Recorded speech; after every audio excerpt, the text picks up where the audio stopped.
बोलो कृष्ण कन्हैया लाल की जय। निजानंद स्वामी की जय। श्री प्राणनाथ प्यारे की जय। सतगुरुदेव महाराज की जय। वंदो सतगुरु चरण को करु प्रेम प्रणाम। अशुभ हरण मंगल करण श्री देव चंद्र जीना। प्राणनाथ निज मूल पते श्री महराज सुना।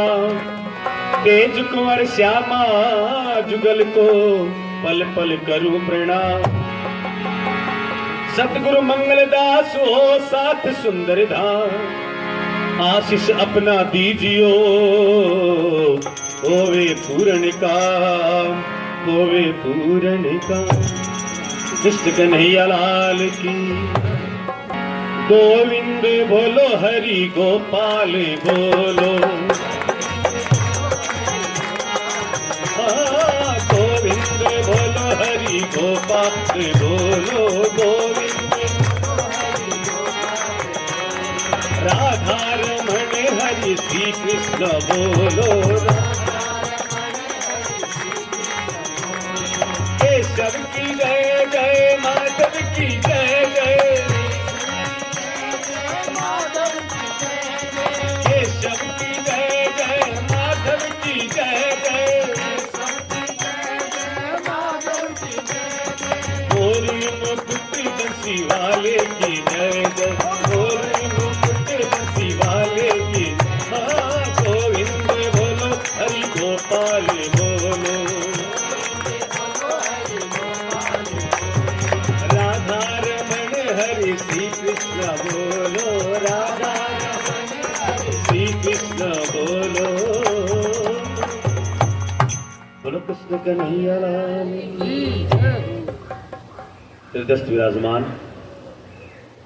परम पूज्य सतगुरु महाराज, भजन गायक संगीतकार मास्टर रामनिवास जी, भाई संत स्वामी, उपस्थित दाबड़ा के सभी भक्त समुदाय, माताओं बहनों भाइयों बुजुर्गों, युवा साथियों, प्यारे बच्चों, श्रावण महीने की बीतक कथा में आप सभी का स्वागत है। और सभी को एक बार बोलना ही पड़ेगा, प्रणाम जी। प्रणाम जी। फिर से बोले प्रणाम जी। प्रणाम जी। ये आज दूसरा दिन, दूसरी बैठक हम बैठे हैं। कल पहला दिन था और पहले दिन की बैठक बड़ी सुंदर होती है, ध्यान देना। बाकी कथाओं में हो सकता है कि आप ये सोचे कि आज तो पहला ही दिन है, बाद में चलेंगे आनंद बाद में आएगा। लेकिन एक बात बताऊं मैं, बीतक में आनंद पहले ही दिन ज्यादा आता है। आगे जब कहीं बीतक होना तो ये मत सोचना कि आज तो पहला दिन है, दूसरे दिन चलेंगे, तीसरे दिन चलेंगे।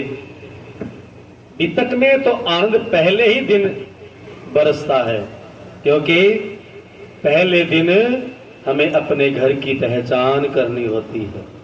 पहले दिन हमें घर की पहचान होती है। और जैसे मैं कल बता रहा था, बीतक कोई कथा नहीं है, बीतक कोई कहानी नहीं है, बीतक एक घटना है। बीतक एक घटना है जो हमारे साथ घटी हुई है। और कहां पर घटी है? अपने घर में। ये अपने घर की घटना है, ध्यान देना। लेकिन कौन सा घर? ये घर नहीं जो अपना सच्चा घर है, जो अपना अखंड घर है। वो अखंड घर जिसका न कभी नाश होता है, न कभी बनता है, न कभी मिटता है। वो ऐसा घर है जहां पर दुख नहीं है, वहां पर सुख भी नहीं है, वहां पर आनंद ही आनंद है।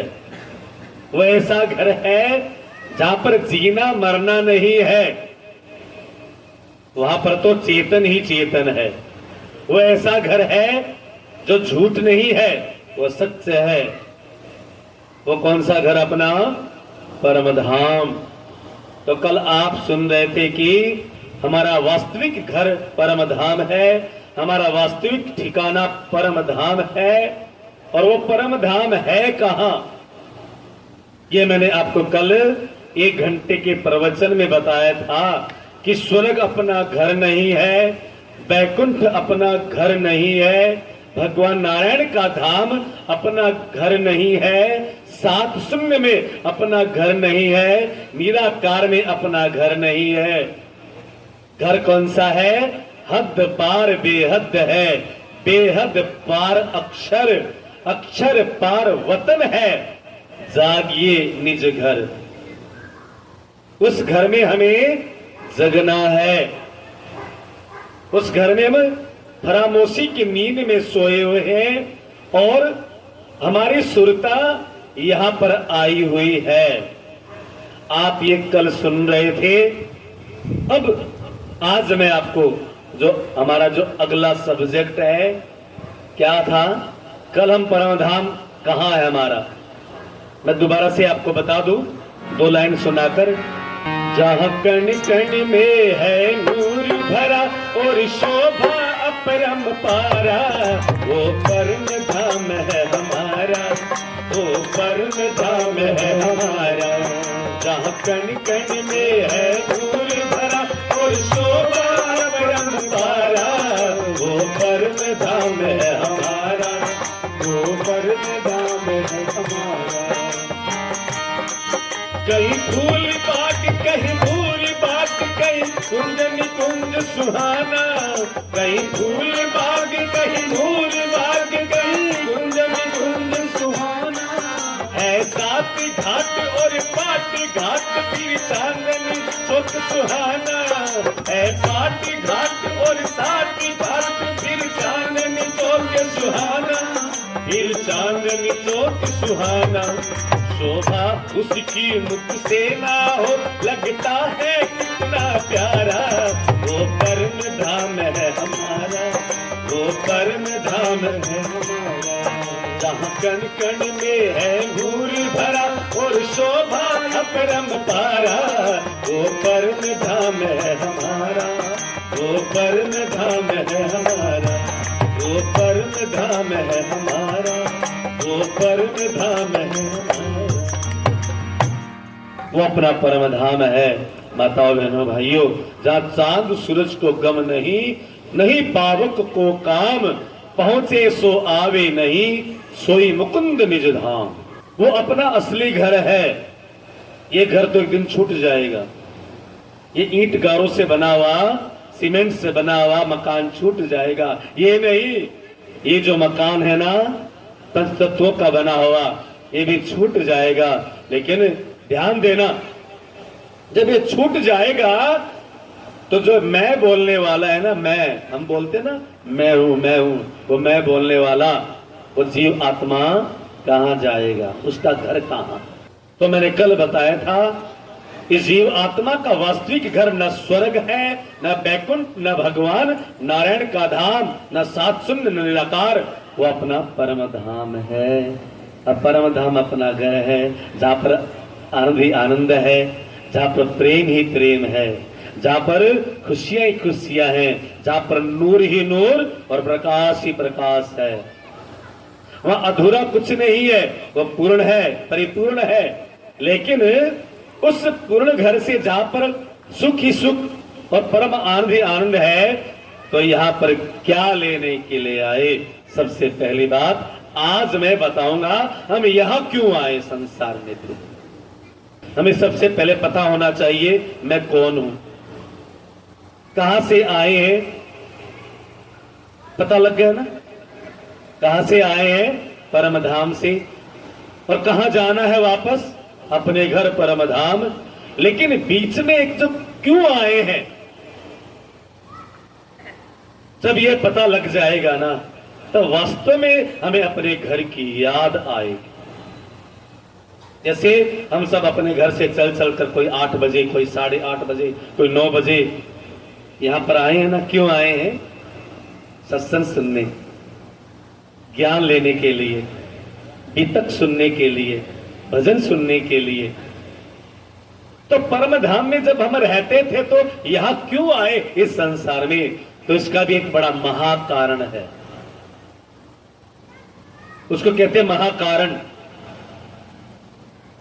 परम धाम में मैंने कल कहा था परमात्मा रहते हैं, सत्य चिद और आनंद स्वरूप में परमात्मा रहते हैं। जब परमात्मा को कुछ भी नहीं करना होता है तब वो निराकार अवस्था में रहते हैं, जिनको चिद कहते हैं, चिन्मय अवस्था में। और जब परमात्मा को कुछ करना होता है तो सत्य और आनंद को मिलाकर वो परिपूर्ण सत्य चिद आनंद बन जाते हैं। और माता बहनों भाइयों, उन्हीं परब्रह्म परमात्मा अक्षरातीत राज्य का जो सत्य अंग है, जो सत्य रूपी शक्ति है, उसका नाम है अक्षर ब्रह्म। देखो परमात्मा जो राज्य है ना, वो सत्य चिद आनंद है, और उनके जो सत्य अंश या जो सत्य रूपी जो शक्ति है, जो विशेषता है ना, वो है अक्षर ब्रह्म। और अक्षर ब्रह्म कौन है?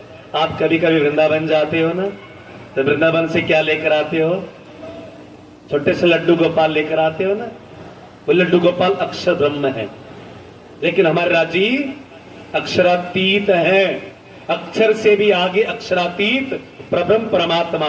तो अक्षर कौन है? राज्य महाराज का जो सत्य चिद आनंद है, उनका जो सत्य अंग है, वो अक्षर ब्रह्म है। और अक्षर ब्रह्म क्या करते हैं? ये जो ब्रह्मांड है ना, ये 14 लोगों का ब्रह्मांड है, निराकार है, सात शून्य है, भगवान नारायण है, वैकुंठ है। ये जो ब्रह्मांड है, जो क्षर ब्रह्मांड जिसको कहा गया है, उसको बनाते हैं और मिटा देते हैं। देखो बनाना और मिटाना ये दो काम अक्षर ब्रह्म का क्यों है मालूम है? क्योंकि हमारी वाणी में प्राणनाथ जी कहते हैं अक्षर ब्रह्म का जो स्वभाव है बच्चों के जैसा है। अब खुद भी बच्चे जैसा है, अपना बच्चा ही लेके आते हो ना, लड्डू गोपाल है ना, क्या छोटे से बच्चे जैसे होते हैं ना। तो जब उनका स्वरूप बच्चे जैसा है तो स्वभाव भी बच्चे ही जैसा है। बड़े ध्यान से समझने की बात है अक्षर ब्रह्म को। जो परमात्मा सत्य है ना, उस सत्य को समझना है। सत्य सत्य अक्षर ब्रह्म है, और अक्षर ब्रह्म का काम है बच्चे के जैसा बनाना और मिटा देना। कई बार देखा होगा हमारे घर के सामने कोई मिट्टी की ट्रॉली रिता कर चला जाए तो बच्चे क्या करते हैं? फिर बच्चे मिट्टी में खेलते हैं, और खेलते खेलते क्या बनाते हैं? कई बच्चों को देखा है, आपने बनाया होगा, मैंने भी बनाया है, मिट्टी का घर बनाते हैं। बोलो कृष्ण कन्हैया।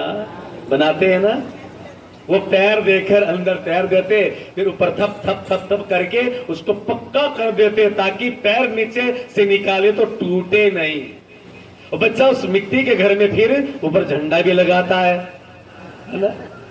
और फिर छोटे छोटे खिलौने, ये मेरी मम्मी, ये मेरे पापा बनाता है ना, है ना, छोटे छोटे बनाता है और खूब खेलता। कई सारे बच्चे अपना अपना घर बनाते हैं, और जैसे खाने का समय हुआ या सोने का समय हुआ या अंधेरा हुआ तो माँ ने आवाज दी, बेटा अब घर चले आओ। तो ध्यान देना, तब क्या करते थे? वो बच्चा अपना घर तोड़ के जाता था ताकि कोई दूसरा कब्जा न कर ले। ये मेरा घर है और मैंने ही बनाया और मैं ही तोड़ कर जाऊंगा।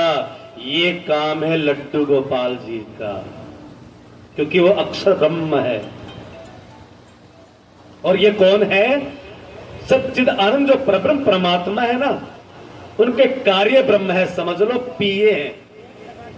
उनकी आज्ञा से बनाते हैं और उनकी आज्ञा से ही सब मिटा देते हैं।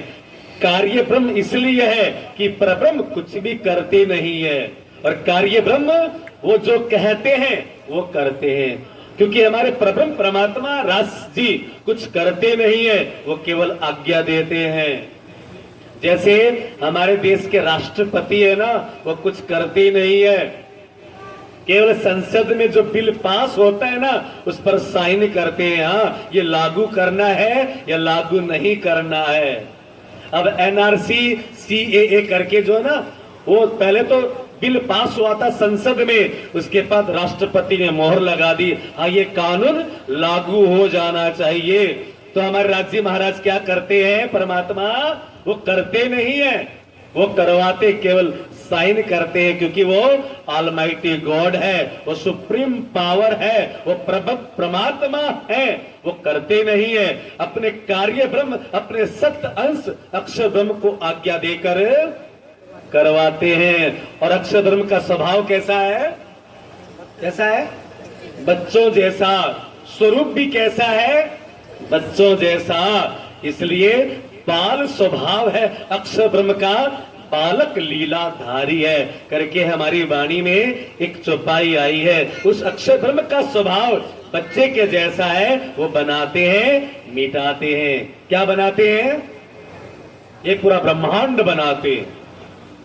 कहां से लेकर, नरक से लेकर निराकार तक, ये जितना क्षर ब्रह्मांड है, क्षर का मतलब है समाप्त होने वाला, क्षय हो जाने वाला। और क्षर से ऊपर कौन है? अक्षर ब्रह्म। ये कौन है? जो बनाने वाले, मिटाने वाले हैं। पता लग गया ना अक्षर ब्रह्म कौन है? आप जो घरों में लड्डू गोपाल रखते हो ना, वो कौन है? अक्षर ब्रह्म। और उनका धाम कौन सा है? अक्षरधाम, जिसको गोलोक धाम भी कहते हो। समझ आई? और अक्षर ब्रह्म का काम है ये बनाना और मिटा देना। जहां पर संसार को बनाने का काम है अक्षर ब्रह्म का, ये दुनिया को बनाने का काम है अक्षर ब्रह्म का। तो गाना भी आता है ना, दुनिया बनाने वाले क्या तेरे मन में समाई, काहे को दुनिया बनाई तूने, काहे को दुनिया बनाई। दुनिया क्यों बनाई? प्रश्न आ तो गया, लेकिन उस प्रश्न का जवाब आज तक किसी ने दिया ही नहीं। बड़े बड़े शास्त्र हो गए, बड़े बड़े पुराण हो गए, बड़े बड़े अच्छे से धार्मिक पुस्तकें हो गई, लेकिन आज तक ये दुनिया क्यों बनाई, किसने बनाई, और हम इस दुनिया में क्यों आए हैं, बताया नहीं किसी ने। तो ये हमारे आज से 450 साल पहले सदगुरु देवचंद जी महाराज और महामती प्राणनाथ जी ने स्पष्ट बता दिया कि दुनिया बनाने वाला कौन है और दुनिया में हमें क्यों आए हैं। ये बहुत रहस्यमयी बात है। तो सुंदर साथ जी, आप सप्त अंश अक्षर ब्रह्म को उसकी पहचान कर रहे थे। और परम धाम में और क्या है? राज्य स्वयं है चिन्मय रूप में, और जो आनंद है सत्य चिद। देखो सत्य कौन है? अक्षर ब्रह्म। चिद कौन है? निराकार स्वयं परमात्मा। और आनंद कौन है? उनकी शक्ति श्यामा महारानी। और श्यामा महारानी के द्वारा ये जो जितने भी वहां की जो ब्रह्म आत्माएं हैं, श्यामा महारानी के उनकी एक शक्ति है, उनके एक प्रकाश पुंज है, उनकी किरणें हैं। श्यामा महारानी के द्वारा जो परम धाम की ब्रह्म आत्माएं हैं ना, उनका आविर्भाव होता है। श्यामा जिन अंग हो सुंदर साथ। हम कहते हैं ना कि हम सब सुंदर साथ कौन है?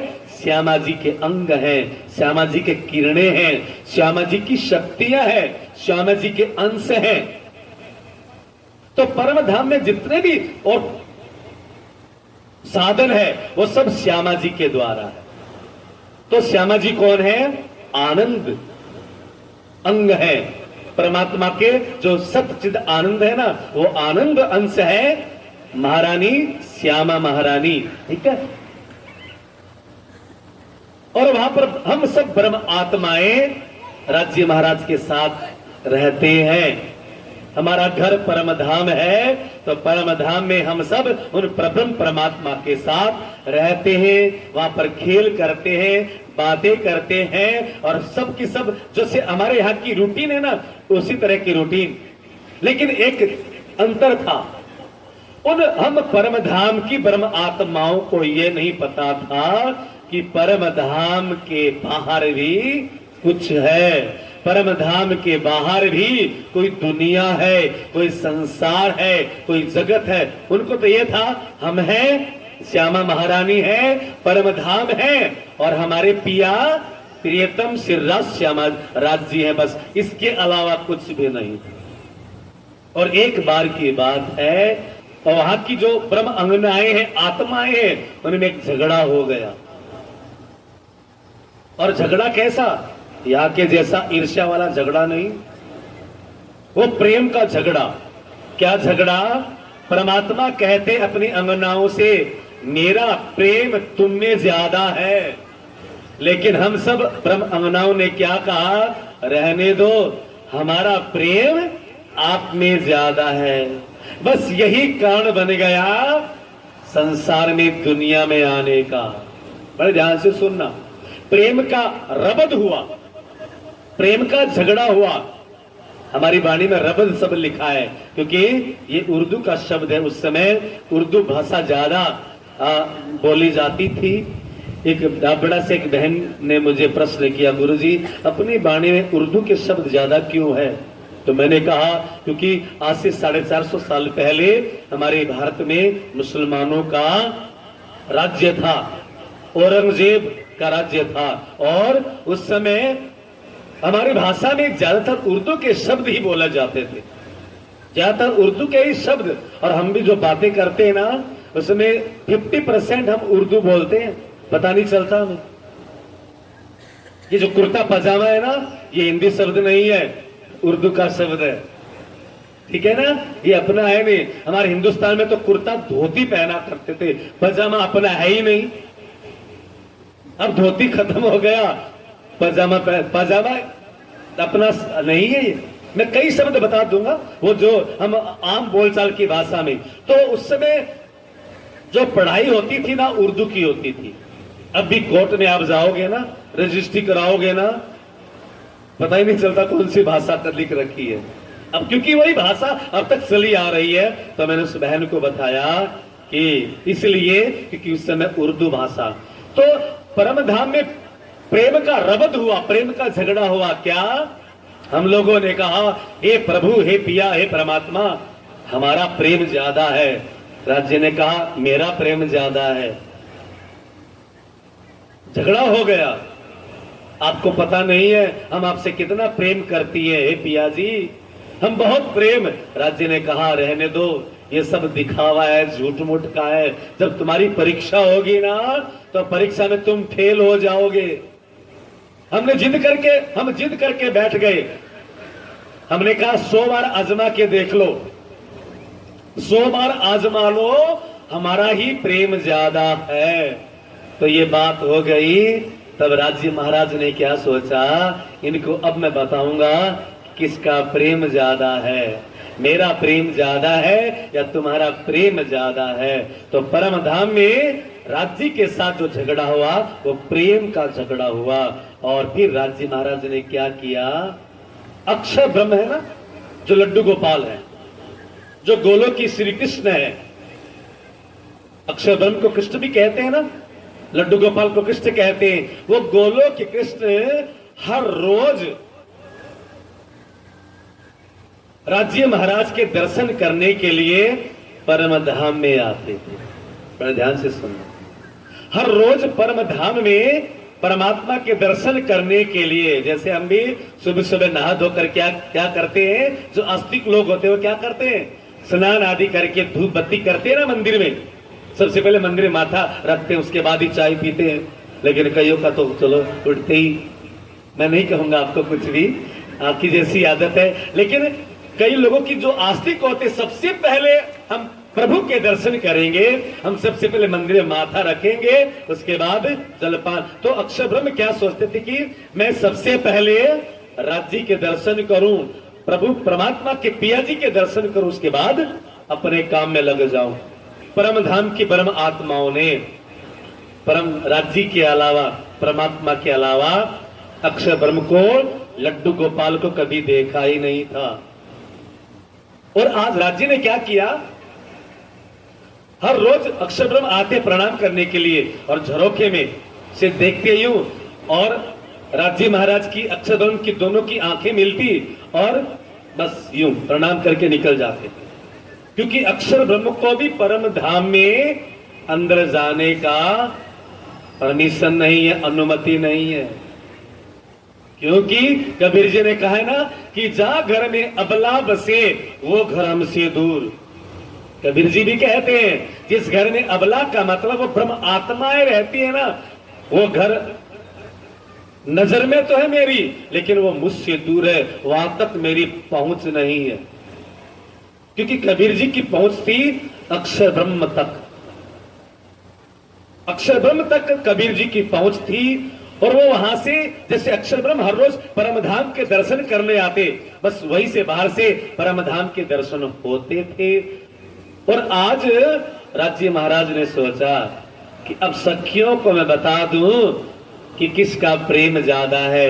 और माताओं बहनों भाइयों सुंदर सा जी, जैसे अगले दिन अक्षर ब्रह्म दर्शन करने आए तो राज्य महाराज ने यूं पीछे मुड़कर, पहले तो चुपचाप यूं करके देख के आंखें फेर लिया करते, लेकिन आज उन्होंने प्रणाम का जवाब, मैं इधर किसी को देखूं यूं करूंगा तो आपका ध्यान चला जाएगा ना, किसको देख रहे हैं, तो ऐसे करके प्रणाम किया। तो सखियों ने देखा कि राज्य महाराज किसकी ओर देखकर मुस्कुरा रहे हैं। हम सबने देखा क्या, एक और राज्य जैसा ही एक छोटे से बच्चे के समान कोई एक बहुत तेजमयी एक स्वरूप वहां आकर उस झरोके से दर्शन करके वापस चला गया। अब तो हम सबके मन में इच्छा हो गई, राज्य महाराज हमने आपके अलावा किसी दूसरे पुरुष को देखा ही नहीं, आपके अलावा किसी दिव्य और किसी को स्वरूप को देखा नहीं, ये कौन था। तो परमात्मा ने क्या किया, राज्य महाराज ने, अरे छोड़ो छोड़ो ना, उसके बारे में जान के क्या करोगे। मालूम है क्यों कहा, क्योंकि किसी चीज को मना करते हैं ना, और हमारी और जिज्ञासा पैदा कर रहे थे कि ज्यादा जिज्ञासा हो, मैंने एक बार पूछा और एक बार बता दिया तो हाँ ठीक है करके बैठ जाएंगी। लेकिन उन्होंने सोचा, परमात्मा ने, राज्य ने सोचा कि इनके अंदर इतनी जिज्ञासा पैदा करूं कि वो अक्षर ब्रह्म का खेल देखने के लिए उतावली हो जाए। तो उतावला बनाने के लिए हमारे अंदर और जिज्ञासा भरने, अरे छोड़ो उसके बारे में जान के क्या करोगी। अब तो सबने कहा बताना पड़ेगा, कि राज्य ने जब मना किया तो फिर हमने प्यार का दम भर दिया, बस बस आपका प्यार इतना ही है। हम कहते थे ना, हम प्रेम आपसे ज्यादा करते हैं, आप बिल्कुल नहीं करते, करते होते तो उसके बारे में बताते ना, कहीं घर में कर देता ना आप यूं, है ना। तो वही हमने परम धाम में किया। यदि आपका प्रेम ज्यादा, तो फिर राज्य ने क्या किया, सुनो ब्रह्म आत्माओं, उनका नाम है अक्षर ब्रह्म, वो अक्षर ब्रह्म है और वो मेरे कार्य ब्रह्म है। मैं परब्रह्म हूं और वो कार्य ब्रह्म है, और मैं जो आज्ञा देता हूं वो कार्य करते हैं। तो हम सब ब्रह्म आत्मा ने पूछा वो करते क्या है। हम तो यहाँ पर नित्य नए नए उत्सव मनाते हैं, नित्य नए नए खेल करते हैं, लीलाएं करते हैं, लेकिन वो करते क्या है अक्षर ब्रह्म। तो राज्य ने कहा छोड़ दो ना इस बात को, कुछ भी करते अपना क्या लेना देना, क्योंकि और जिज्ञासा पैदा करे ना ना, अब तो बताना ही पड़ेगा वो करते क्या है। तब बार बार जब हम लोगों ने जिद की तो उन्होंने, राज्य ने कहा वो संसार बनाते हैं और मिटा देते हैं, क्योंकि उनका स्वभाव बच्चे की तरह है। वो बच्चा जैसे बनाता है और मिटा देता है, इसी तरह वो ब्रह्मांड बनाते हैं और मिटा देते हैं। तो हमने पूछा ये ब्रह्मांड क्या है, ये बनाना और मिटाना, क्योंकि वहां तो परमधाम में न कुछ बनता है न कुछ मिटता है, वो तो परिपूर्ण है, वहां पर वो तो सत्य है, चिद है, वो तो आनंदमय है, वो परिपूर्ण है। तब राज्य ने पूरा ज्ञान दिया कि वो ब्रह्मांड बनाते हैं और उस ब्रह्मांड में जीव रहते हैं, और वो जीव आपस में लड़ते रहते हैं, झगड़ा करते रहते हैं। वहां पर काम है, क्रोध है, लोभ है, अज्ञान है, मोह है और लड़ाई झगड़ा है। लोभ न जाने कितनी कितनी सारी बीमारियां है ना, वहां तेरा मेरा है, वहां पर निंदा चुगली है, वहां पर जीना मरना है। जब इतने सारे यहाँ के अवगुण गिना दिए तो परम धाम की हम ब्रह्म आत्माओं ने कहा वो क्या है। तो राज्य ने कहा वो माया का खेल है। क्या है ये सब कुछ जितने भी अवगुण है ना, तेरी मेरी, निंदा चुगली, ईर्ष्या, द्वेष, काम, क्रोध, लोभ, अहंकार, अविद्या, मद, मत्सर, ये सब है एक माया का खेल। हम सब ने कहा हे राज्य महाराज, फिर तो हम भी खेलेंगे, फिर तो हमें भी वो खेल देखने की इच्छा है। अब इच्छा हो गई हमारी, लेकिन राज्य महाराज कितने चतुर, कितने चालाक, सोचा कि और ज्यादा इच्छा हो, रहने दो, तुम्हारे काम का नहीं है, तुम मत जाओ वहां पर, तुम्हारे काम का नहीं है।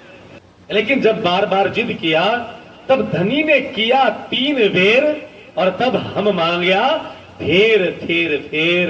राज्य ने 3 बार मना किया और हमने 3 बार मांग लिया।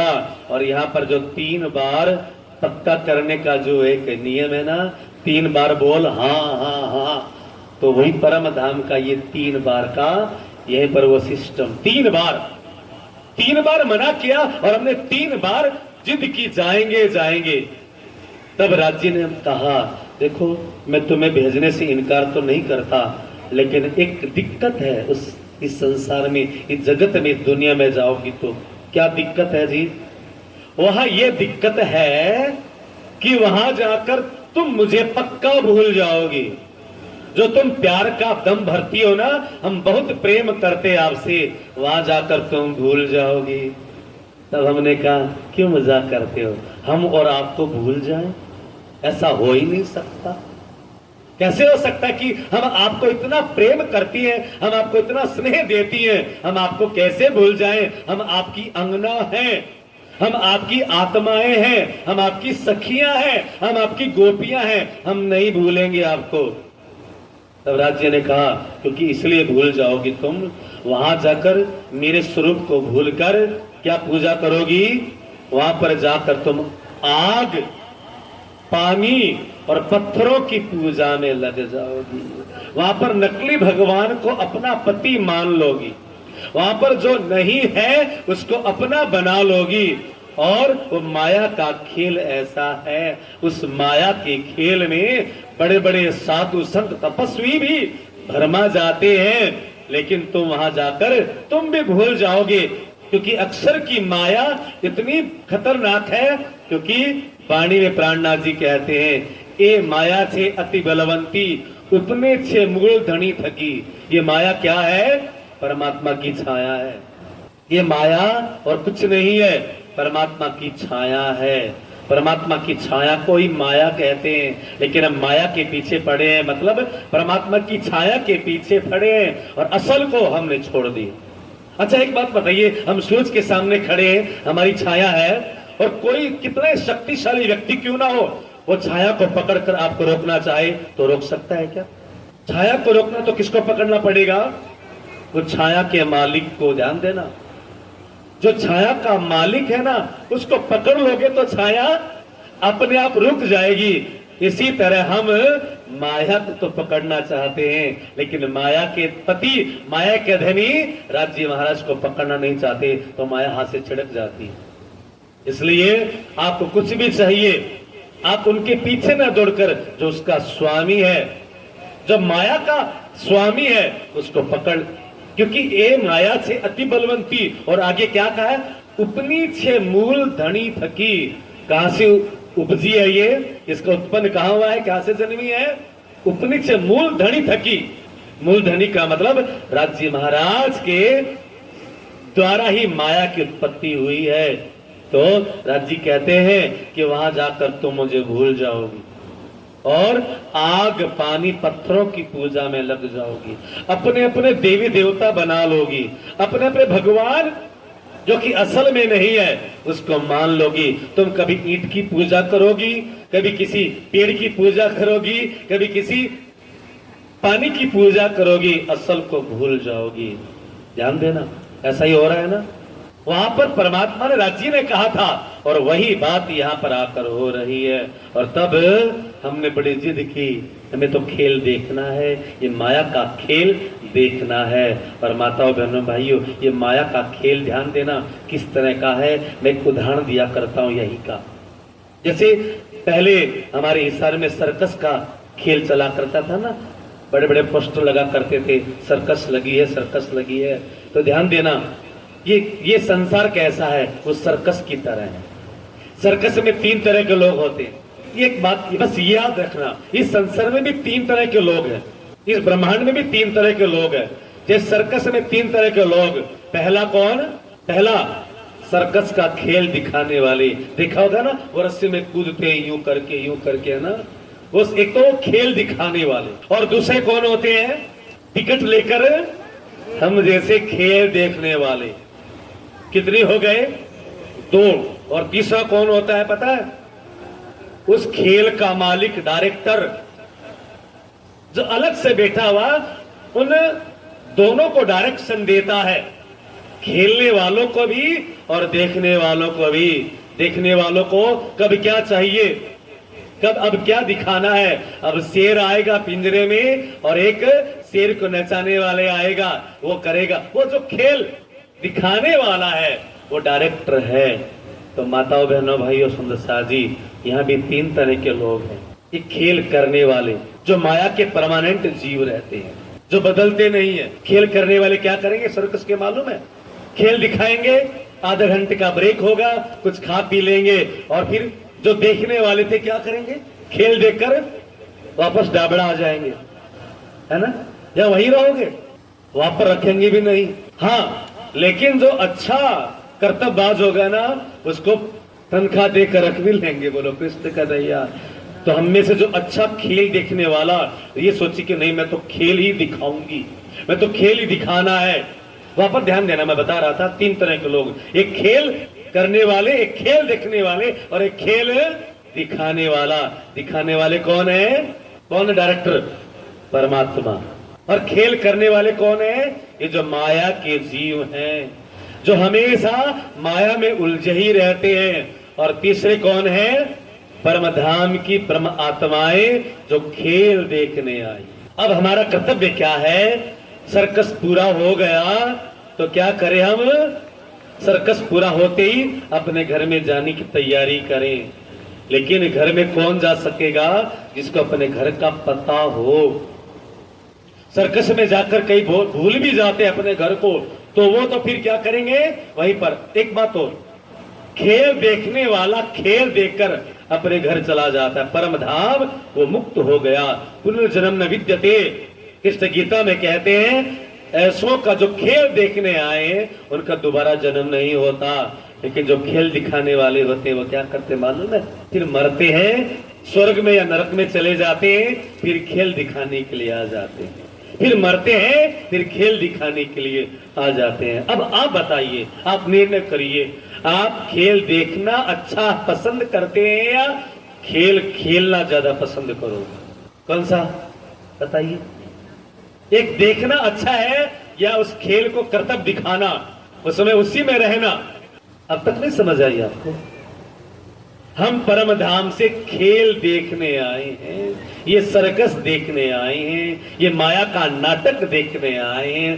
तेरी मेरी निंदा चुगली ईर्ष्या द्वेष लड़ाई झगड़ा। कई लोग दुखी हो जाते, बहुत झगड़े होते घर में। मैंने कहा मांग कर आए थे परम धाम से, झगड़ा मांग कर, क्योंकि परम धाम में झगड़ा नहीं है, वहां पर ईर्ष्या द्वेष नहीं है, वहां पर तेर मेर नहीं है, वहां पर निंदा चुगली नहीं है, वहां पर कोई टेंशन नहीं है। और यहाँ पर ये सब कुछ है। हम यहाँ पर खेल देखने आए हैं, हम किराया लेकर आए हैं, और वापस हम जब खेल पूरा हो जाए तो परम धाम में हमें जाना है। बोलो कृष्ण के नैया। पता लग गया हम क्यों आए हैं? पता लग गया क्यों आए हैं? नहीं पता, अभी नहीं पता लगा। अब तक पता ही नहीं था कि खेल खेलने वाला बनना अच्छा है या खेल देखने वाला अच्छा है। आपने कोई जवाब ही नहीं दिया। इसका मतलब खेलना अच्छा लगता है ना, हम यहीं पड़े रहे, बार बार जन्मे, बार बार मरे फिर। लेकिन कबीर जी कहते हैं, मैं दोबारा से आपको याद दिला दूं, ये मानव का तन 84 लाख योनियों के बाद मिला है, और इस बार मरे तो ऐसे मरे, बार बार जीना और मरना ही खत्म हो जाए, समाप्त हो जाए। इसको कहते हैं अखंड मुक्ति। और प्राणनाथ जी अपनी वाणी में कहते हैं, मानव देह अखंड फल पाइए, सो पाके ना वृथा गमाइए। ये मानव का तन है ना, इसको पाने के बाद हमें अखंड फल परम धाम की प्राप्ति करनी है। बाकी तो सब कुछ यहीं रह जाएगा। लेकिन वास्तविक जो हमारा उद्देश्य होना चाहिए देखो, हम जो पूजा पाठ करते हैं, हम जो सत्संग भजन कीर्तन करते हैं, हम जो अनुष्ठान करते हैं, हमारा जो धार्मिक जो कृत्य है मंदिर में जाना, हमारा एक उद्देश्य होना चाहिए कि कैसे मेरी मुक्ति हो जाए, कैसे मैं आवागमन के चक्कर से छूट जाऊं, कैसे मेरे जो माया का खेल है, ये जो सर्कस है, इससे मैं देखकर वापस अपने परम धाम चला जाऊं। इसलिए एक बड़ा प्यारा सा भजन है। बड़ा बेदर्द जहां है, यहाँ पर चैन कहाँ है, मुझे ओ धाम वाले वापिस बुला ले। बड़ा बेदर्द जहां है, यहाँ पर चैन कहाँ है, बड़ा बेदर्द जहां है, यहाँ पर चैन कहाँ है, मुझे ओ धाम वाले वापिस बुला ले। बड़ा बेदर्द जहां है, यहाँ एक बात पूछूं, किस किस की इच्छा है वापस परम धाम जाने की? बस कई लोग तो सोचते कि वापस यहीं आ जाएं, ये घर बार छूटता नहीं है, पोते पोतियों का प्रेम। लेकिन ध्यान देना, हाँ, जिसको संसार की पहचान हो गई है ना, और जिसको परम धाम की पहचान, दो ही चीज पहचानना है। एक संसार को, माया के नाटक को पहचानना, और दूसरा परम धाम को, जहां पर आनंद ही आनंद है, जहां पर प्रेम ही प्रेम है, जहां पर अखंड सुख है, जहां पर ना कोई चिंता है ना कुछ और, वहां पर तो अखंड सुख है। हम गाते हैं ना कि मिलता है सच्चा सुख केवल भगवान श्रीदास तुम्हारे चरणों में। वो सच्चा सुख पाने की इच्छा तो होती है, लेकिन जाने का मन नहीं होता है। कह दे दोबारा, बड़ा बेदर्द जहां है, यहाँ पर चैन कहाँ है, मुझे ओ धाम वाले वापिस बुला ले। बड़ा बेदर्द जहां है, यहाँ पर चैन कहाँ है। और क्या प्रार्थना करें? तुझ बिन मेरे सावरे किसको मेरा पता, तुझ बिन मेरे सावरे किसको मेरा पता, किसे सुनाऊं दास्तां कौन सुनेगा यहाँ, किसे सुनाऊं दास्तां कौन सुनेगा यहाँ। नहीं कोई मेरा तुझ बिन, तू ही मेरा लागे प्रीतम, नहीं कोई मेरा तुझ बिन, तू ही मेरा लागे प्रीतम, मुझे ओ धाम वाले वापिस बुला ले। बड़ा बेदर्द जहां है, यहाँ पर चैन कहाँ है, बड़ा बेदर्द जहां है, यहाँ पर चैन कहाँ है।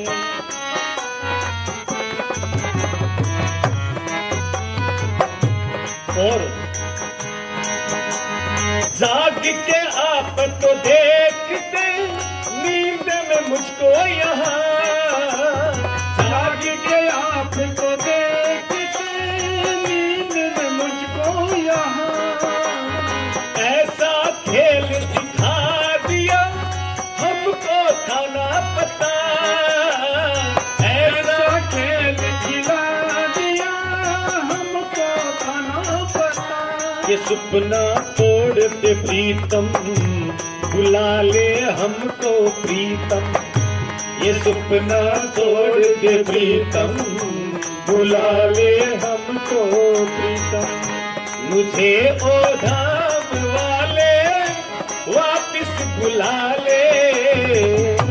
बड़ा बेदर्द जहां है, यहाँ पर चैन कहाँ है, बड़ा बेदर्द जहां है, यहाँ पर चैन कहाँ है।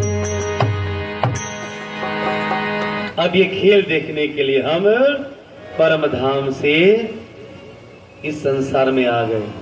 अब एक बहुत रहस्यमयी बात और बता दूं, जब सब तैयार हो गए और जब राजी महाराज ने डराया तो हमने क्या वादा किया था एक दूसरे से, तू याद दिला देना, तू भूल गई तो मैं तुझे याद दिला दूंगी। लेकिन गड़बड़ यहीं पर होगी, कहने वाली दोनों ही भूल गए। जो कह रहे थे कि मैं तुझे जगा दूंगी वही भूल गई, आपस में भूल गए। और तब दोनों को चिंता हो गई कि तू भूल गई और मैं भूल गई। तो अब राज्य ने सोचा गड़बड़ हो गई, डर गई है तो संसार में जाने से, लेकिन संसार में भेजना चाहते थे। तो उन्होंने कहा चिंता ना करो, दोनों भूल गई तो मैं खुद सतगुरु बनकर तुम्हें जगाने आऊंगा, है ना। मैं तुम्हें सतगुरु बनकर जगाने आऊंगा। बस मैं परम धाम की बातें बताऊंगा, तुम्हें माया का खेल देखने के लिए आई हो ये याद कराऊंगा और अपना निज घर तुम्हें याद कराऊंगा। तब तो तुम याद कर लोगी ना, तब का फिर दिक्कत ही क्या है। जब खुद आप हमें जगाने के लिए आओगे तो फिर। लेकिन एक प्रश्न और आ गया, तो हम सब ब्रह्म आत्माओं ने कहा क्या इस घर को छोड़कर उस घर में जाना पड़ेगा क्या, जो झूठा घर है, इस सत्य घर को छोड़कर। तब राजा ने कहा ना, छोड़कर नहीं जाना। तो मैं परम धाम में बैठे बैठे नींद में, जैसे नींद में सपना देखते हैं ना, तो सपने की तरह मैं तुम्हें संसार दिखाऊंगा। तो माताओं बहनों भाइयों, हमारी आत्मा सुरता तो यहाँ पर आ गई, लेकिन एक आत्मा और है जिसको पर आत्म कहते हैं। एक शरीर और है जिसको महाकारण शरीर कहते हैं। शास्त्रों में ऋषि मुनियों ने उसको महाकारण कहा है, उसको पर आत्म कहा है। पर आत्म जो हमारा जो पर आत्म है वो तो परम धाम में बैठा हुआ है, और हम यहाँ पर सुरता के रूप में खेल देखने के लिए आए हैं। और अब हमें क्या करना है, सिर्फ जागना है। जब यहाँ पर जाग जाओगे ना तो हमारी नींद परम धाम में जाकर खुल जाएगी। आप कहोगे ऐसा भी कभी होता है क्या? हाँ होता है। अब जैसे हम घर में जाके सो गए, मैं बड़ा प्रैक्टिकल आपको बात बताता हूँ। हम ये सपना कैसे हम गाते हैं ना, सपना है संसार पगले, सपना है संसार पगले, सपना है। संतों ने इस संसार को सपना कहा है, लेकिन आज तक किसी ने ये नहीं बताया कि सपना है कौन, सपना देख कौन रहा है और सपने में कौन आया हुआ है। ये बड़ी रहस्यमयी और गूढ़ और गहरी बात है कि सपना है, लेकिन सपना क्यों है, सपना कैसे है। एक बात बताऊं, दूसरी ओर मैं जो कथा कर रहा हूं ना यहाँ पर बैठा हुआ, ये सपने में ही हो रहा है। क्योंकि जब दुनिया सपना है, ये संसार सपना है, तो मैं बैठा बोल रहा हूं ये भी सपना है, आप बैठे सुन रहे हैं ये भी सपना है, आपका विवाह हुआ ये भी सपने में हुआ, बच्चे हैं बड़े हो गए, पढ़ाई लिखाई लड़ाई झगड़ा जब सपने में आए हैं, दुनिया सपने का है। लेकिन मैं जरा सा इस 5 मिनट के प्रवचन में ये संसार सपना कैसा है ये कहकर मैं आज के प्रवचन को विराम दूंगा। ये संसार सपना, परम धाम में बैठे हैं हम और सपने में आए हुए हैं, सपना है। उसी तरह जैसे घर में जाओगे, ध्यान से सुनना समझना, सपना कैसे है। घर में अब जाकर सोओगे और सोते सोते आपको बढ़िया नींद आ गई और नींद में सपना आ गया और सपने में आप राजगुरु मार्केट में चले गए, घर में शादी है, आपने खूब सारी खरीदारी कर ली, लाखों का सामान कपड़े ले लिए, हाँ सब जो लेना वो ले लिया। और जैसे ही कपड़ा लेकर आप सड़क क्रॉस करने लगे उस दुकान में जाने के लिए, अचानक एक कार आ गई। कार वाले ने आपको नहीं देखा और आपने भी कार वाले को नहीं देखा, टक्कर हो गई, पैर टूट गया। रोते हो ना, पैर टूट गया तो रोना कहाँ आएगा रोना। जहाँ बिस्तर पर सोए हो ना वहां पर भी रोना आएगा। आप हॉस्पिटल चले गए, आप 2 महीने तक हॉस्पिटल में प्लास्टर बांध के सोए रहे, सपना कितने समय का है? केवल 1 या 1.5 मिनट का सपना है। लेकिन आप वहां पर 2 महीने बिस्तर पर पड़े रहे, आपको दर्द भी हो रहा है, आपको रिश्तेदार परिवार मिलने वाले भी आ रहे हैं, और जब 1.5 मिनट के बाद आपका सपना टूटेगा तो कहां पर हो गया, कौन से बेड पर होंगे? हॉस्पिटल वाले पर ना। बताइए शेर सिंह ताऊ, आपका सपना वहां, आपकी नींद खुल गई तो क्योंकि 2 महीने से बेड पर पड़े हो तो आपको तो हॉस्पिटल वाले बेड पर होना चाहिए ना, है ना? लेकिन कहा सपना टूटेगा तो आपकी आंखें कहां खुलेगी? अपने घर वाले बिस्तर पर, है ना? इसी तरह ध्यान देना, मैं बता रहा हूं, परम धाम में हमारी पर आत्म बैठी है और वहीं पर बैठकर माया का खेल सपने के रूप में देख रही है। और जब सपना टूटेगा तो हमारी आंख कहां खुलेगी? कहां खुलेगी? क्योंकि परम धाम में अपनी पर आत्म है, अपनी नींद परम धाम में खुलेगी। तो हमें अब करना क्या है? परम धाम में हमारी नींद खुल जाए, इसके लिए हमें यहां पर क्या करना है? जागना। और जागने के लिए क्या करना है? अंजू बता रही थी, चितवनी परम धाम को बार बार याद करोगे तब वहां की जागृति होगी। यहां पर आप जगोगे, परम धाम की पहचान हो गई, यहां पर हमारी आत्मा जग गई तो परम धाम में हमारी नींद खुल जाएगी और हम वहां पर जग जाएंगे।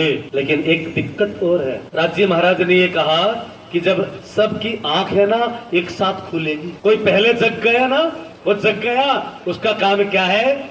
इसलिए परम धाम में जाने के लिए हम सब जोर लगा रहे हैं कि सब एक साथ जग जाएं, ताकि सब इकट्ठे वहां पर परम धाम में हमारी आंखें खुल जाए। और जब वहां परम धाम में हमारी पर आत्म की आंखें खुलेगी तो आप भजन गाते हो ना, आओ मिलकर अपनी आत्म को जगाए, आओ मिलकर अपनी आत्म को जगाए, आत्म को जगाए पर आत्म से मिलाए, आत्म को जगाए पर आत्म से मिलाए, आत्म को जगाए पर आत्म से मिलाए, आत्म को जगाए पर आत्म से मिलाए, आओ मिलकर अपनी आत्म को जगाए, आत्म को जगाए। अब हमें क्या करना? सिर्फ अपने आप को जगाना है। और जगाने का मतलब अपने आप की पहचान करनी है। और हम जग गए हैं तो परम धाम में हमने वादा किया था, मैं जग गई तो तुझे जगा दूंगी और तू जग गई तो मुझे। ये जागने का ब्रह्मांड है। और 28वां कलयुग है। ये 28वां कलयुग क्यों आया मालूम है? जब सृष्टि की रचना की अक्षर ब्रह्म ने, तब राज्य ने कहा ये ब्रह्मांड बनाते हैं। और वह परम धाम में जो 10 मिनट का जो वार्तालाप हुआ ना कि हम भी देखेंगे, राज्य ने मना किया, नहीं हम तो जाएंगे जाएंगे। जो 10 मिनट का समय होना, तब तक यहाँ पर धरती के 28 सतयुग, 28 त्रेता युग, 28 द्वापर युग और 27 कलयुग बीत चुके थे। ध्यान देना, सतयुग पहले आता है तो 28 सतयुग चला गया, उसके बाद 28 त्रेता युग चले गए, 28 द्वापर युग चला गया और 27 कलयुग चला गया। और जब परम धाम की परम आत्मा यहाँ आई तो 28वां कलयुग प्रारंभ हो गया था।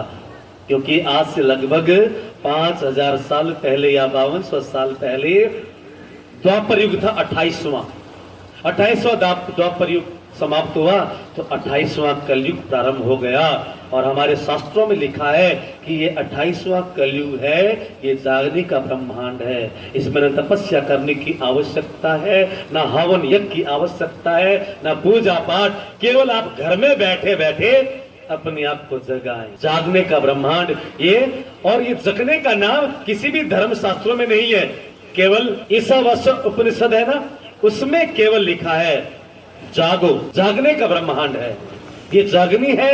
और इसलिए कपिल भगवान ने अपनी माँ देवहूति से कहा, माँ, ये सांख्य शास्त्र में कहा है कि माँ अब जागो, जागने का समय है। क्या है? जागो जागो सत्संग वालों, सोने का ये समय नहीं।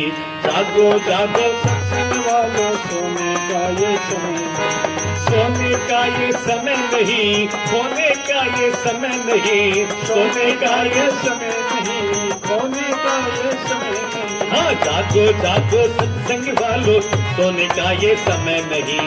जागो जागो सत्संग वालों, सोने का ये समय। हीरा जन्म मिला प्राणी, तुम इसकी कदर नहीं जानी। हीरा जन्म मिला प्राणी, तुम इसकी कदर नहीं जानी। अरे साधन कर अपना दानी, सोने का ये समय नहीं। साधन कर अपना दानी, सोने का ये समय नहीं। जागो जागो सत्संग वालों, सोने का ये समय नहीं। जागो जागो सत्संग वालों, सोने का ये समय नहीं। माताओं बहनों भाइयों, बहुत सो लिए, कई जन्मों तक सोए हैं मोह रूपी नींद में, अज्ञान रूपी नींद में, लेकिन अब हमें परम धाम का दिव्य ज्ञान मिल गया और अपने घर की पहचान हो रही है धीरे धीरे धीरे धीरे। और उस पहचान को और ज्यादा बनाएं, और जब परम धाम की पहचान हो जाएगी तो फिर आपको आगे से आगे और, क्योंकि इसके बाद पहचान होने के बाद चरचनी है, विराट है, चितवनी है। चितवनी का मतलब उसको याद करना, चितवनी का मतलब परम धाम के अंदर रमण कर। मैंने कल बताया था ना, आपके घर में क्या क्या चीज है यहीं पर बैठे बैठे बता दोगे। उसी तरह यहीं पर बैठे बैठे हमारे गुरुजनों ने, संतों ने बता दिया कि परम धाम में क्या क्या है। क्या क्या है? कहीं फूल बाग, कहीं फूल बाग, कहीं कुंज निकुंज सुहाना। कहीं फूल बाग, कहीं नूर बाग, कहीं कुंज निकुंज सुहाना। है साथ घाट और पाट घाट, फिर चांदन चौक सुहाना। है पाट घाट और साथ घाट, फिर चांदन चौक सुहाना। ही चांदन चौक सुहाना, शोभा उसकी मुख से ना हो, लगता है कितना प्यारा। वो परम धाम है हमारा, वो परम धाम है हमारा, वो परम धाम है हमारा, वो परम धाम है हमारा। सुंदर साथ जी, वो हमारा परम धाम। कल मैंने बताया था कि परम धाम कहाँ है। कई स्वर्ग को परम धाम समझ बैठे, कई बैकुंठ को, कई निराकार को, साथ सुनने को। उससे भी आगे हमारा परम धाम है, वो हमारा घर है। कल मैंने बताया था और आज मैंने क्या बताया है, हम परम धाम से क्यों आए हैं। जब अपना घर परम धाम है तो क्या लेने आए हैं? माया का झूठा खेल, क्योंकि वहाँ तेर मेर नहीं है, यहाँ पर है। वहाँ पर लड़ाई झगड़ा नहीं है, यहाँ पर है। और जो चीज कहीं नहीं हो ना, वो देखने की बड़ी इच्छा होती है ना। झगड़े में तो बड़ा बड़ा मन करता देखने का। झगड़ा तो घर में ना हो ना, फिर पड़ोस में तो भाग भाग के देखा तो सही कौन कौन किस किस का जूत बाज रहा है। झगड़े देखने के लिए सत्संग में इकट्ठे नहीं होंगे, ध्यान देना। सत्संग हो रहा है वहां पर इकट्ठे नहीं होंगे, और कहीं लड़ाई झगड़ा हो रहा ना तो पूरा का पूरा गांव भाग जाएंगे बिस्तर से उठ उठ के। झगड़ा देखा तो सही, तो झगड़ा देखने के लिए आए हैं। लेकिन हमने क्या किया, झगड़ा देखने के लिए आए थे और कुछ झगड़ा चुंडम चुंडा हो गए। बनवारी भक्त जी बोला कर, खुद झगड़ालू हो गए। झगड़ा, हम यहाँ पर खेल देखने आए हैं अलग। अब खड़े अलग होकर हम अपना खेल देखें, झगड़ा देखें। ये माया का नाटक है। इस नाटक में हम सब नाटक अच्छे से करें। आप किसी की माँ हैं तो अच्छी माँ बनकर नाटक, किसी की पत्नी है अच्छी पत्नी बनकर, किसी के पति हैं, किसी के पिता हैं तो अच्छे पिता और अच्छी पिता पति बनकर, किसी की दादी है, किसी की बहन है, किसी के पुत्र हैं, तो नाटक अच्छे से करना, खूब नाटक करना। लेकिन अंदर से याद रखना कि नहीं, मैं तो परम धाम की आत्मा हूं। भूल मत जाना। भूल जाते हैं। मुझे एक छोटा सा चुटकुला, भिवानी की सच्ची घटना याद आ गई। रामलीला चल रही थी नवरात्रि में, रावण बीमार हो गया, क्योंकि रावण तो मोटा पेट होता है और बड़ा सा लंबा चौड़ा होता है। बेचारा जिस दिन रावण का रोल आना था ना, हनुमान जी को जिस दिन अशोक वाटिके में आना था, उस दिन रावण बीमार हो गया, जो रावण का अभिनय करने वाला। तो कमेटी वालों ने सोचा कि किसको बुलाएं। अब राजवीर जी कमेटी वाले हैं तो किसी को ढूंढे ना। किसको ढूंढेगा? कोई लंबा चौड़ा तकड़ा। तो एक रामेश्वर नाम का हलवाई, लंबा चौड़ा, लंबे लंबे, उसको अलग से मूछ भी नहीं लगानी पड़ती थी। कहा भाई रामेश्वर हलवाई, आज अपना रावण बीमार हो गया, तो आज रावण का मेकअप करके खड़ा हो जाना। उसने कहा भाई मुझे बोलना तो कौन नहीं आवे। कहा बोलना नहीं है तो बस हाँ हाँ हाँ हाँ कर देना।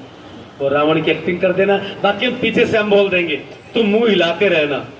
तो बड़ी मुश्किल से तैयार हुआ और रावण का मेकअप करके रामेश्वर हलवाई को वहां पर खड़ा कर दिया। अभी ध्यान इसकी तरफ है, दिए की तरफ। यही खेल है। मुझे पता लगता है किस किस का मन, इसलिए मैं बीच में उठने से मना करता हूं। इतने सुंदर कथा चल रही है फिर भी किसने कैसी साड़ी पहन रखी, को क्या पहन के आया, ये माया है। इसका मतलब अब हम पक्के सुंदर सात ब्रह्मात्मा बने नहीं है, ये माया है। मैं यहाँ पर परम धाम की बातें बता रहा हूँ, आपका ध्यान इधर उधर जा रहा है, समझ लेना अभी कृपा नहीं हुई। जिस दिन कृपा हो जाएगी ना तो ध्यान कहीं जाएगा ही नहीं। रामेश्वर हलवाई को बना दिया रावण। अब हनुमान जी को मेघनाथ रस्सी बांध कर ले आया। हनुमान जी तो रावण से भी लंबे तकड़े, और रावण के पास जैसे हनुमान जी गए तो हनुमान जी ने गदा, अरे रावण के बच्चे अभी तुझे देखता हूं। बेचारा रावण घबरा गया, खड़ा, अरे भाई मैं हनुमान जी मैं रावण को नहीं, मैं तो रामेश्वर हलवाई हूं, मैं रावण नहीं, मैं तो रामेश्वर मार ना दिए तो मुझे भूल गया अपने आप को कि तो रावण का अभिनय कर रहा है। तो रामेश्वर अभी यह मंच पर रामेश्वर हलवाई नहीं है, तो रावण का अभिनय कर रहा, नाटक कर रहा है, एक्टिंग कर रहा है, तो भूल जाते। इसी तरह हम भी भूल गए हैं ना, मैं तो ये हूं, मैं तो उसकी माँ हूं, मैं तो उसकी बहन हूं, उसकी पत्नी, उसका बाप। लेकिन ध्यान देना, अच्छे से सब कुछ नाटक करते रहना, लेकिन सुरत एक ही राखिए, परम धाम के माही। घर का भी काम करो, खूब खाओ पियो, मौज मस्ती करो, लेकिन सब कुछ करते हुए अब क्या करना है, क्या करना है, जागना है। परम धाम की पहचान इतना पता लग जाए कि मैं परम धाम की हूं, मैं परम धाम का हूं, और मेरा घर परम धाम है, और अंतिम समय में मुझे केवल परम धाम ही जाना, इतना भी आपको याद रह जाए तो मैं कहता हूं कि बहुत बड़ी बात है। अपने घर को याद रख लोगे ना तो बहुत बड़ी बात है, और घर को भूल गए तो फिर वो एक संत का भजन हमारे भाई रामनिवास गाते हैं ना, भूल गई रास्ता में तो भूल गई ठिकाना, इतना तो याद मेरा देश है दीवाना। लेकिन वो देश भी याद नहीं रहता, सब कुछ भूल जाते। तो भूलना नहीं है, ये परम धाम। आज मैंने क्या बताया, हम परम धाम से क्यों आए, कल मैं बताऊंगा। परम धाम से हम 3 बार यहां पर आए। यहां पर अब जो आए ना, ये जो इस ब्रह्मांड में अब ये तीसरी बार आना हुआ, उससे पहले 2 बार हम यहां पर आ चुके हैं। कब आए, और जब हम 2 बार आ चुके तो तीसरी बार क्यों इस गोरख धंधे में फंसे, है? लड़ाई झगड़े में, टेंशन में, चिंताओं में क्यों? 2 बार जब तीसरी बार हमें क्यों आना हुआ, ये बात मैं कल बताऊंगा। जिसको सुनने की इच्छा हो वो तो आ ही जाएंगे कि हम तीसरी बार क्यों आए हैं। और फिर राज्य ने कहा था ना कि तुम भूल जाओगे तो तुम्हें जगाने के लिए मैं किसी परम धाम की शक्ति को सतगुरु बनाकर भेजूंगा। कल हमारे प्रथम सतगुरु जो हमें जगाने के लिए आए हैं, उनकी भी समय रहा तो उनकी बात करेंगे, लेकिन पहले हम केवल परम धाम की बात, इतना हमें पक्का हो जाए कि यहाँ के नहीं है, हम परम, मैं पहचान दिलाने के लिए यहाँ पर बीतक कथा कर रहा हूँ, बीतक कर रहा हूँ। और ये बीतक कथा नहीं, कहानी नहीं, ये अपनी घटना है। कहानी तो गलत भी हो सकती है, कहानी तो झूठी भी हो सकती है, कहानी तो मन गढ़ंत भी हो सकती है, लेकिन घटना मन गढ़ंत नहीं हो सकती है। घटना तो आंखों देखी होती है, और हम सबने देखा है, भोगा है, बस उस घटना को भूल गए और आग पानी पत्थर की पूजा करने लग गए। अपना अपना कुटुंब कबीला बना लिया, कोई स्त्री बन गई, कोई पुरुष बन गया, कोई ऊंची जाति का अपने आप को, और कोई कुछ तरह अलग अलग भाषाओं में, अलग अलग दीवारों में अपने आप को बांट लिया है। लेकिन हम तुम एक वतन के, पानी में प्राणनाथ जी कहते हैं, हम तुम एक वतन के, अपनी रूह नहीं दो रूह नहीं है, हम सब एक हैं। तो वो उस परम धाम की बात आप सुन रहे थे। आइए समय अनुसार मैं रखता हूं और कल मिलते हैं। कल बीतक घटना की तीसरी बैठक आप आइएगा, क्योंकि मैं इस तरह बता रहा हूँ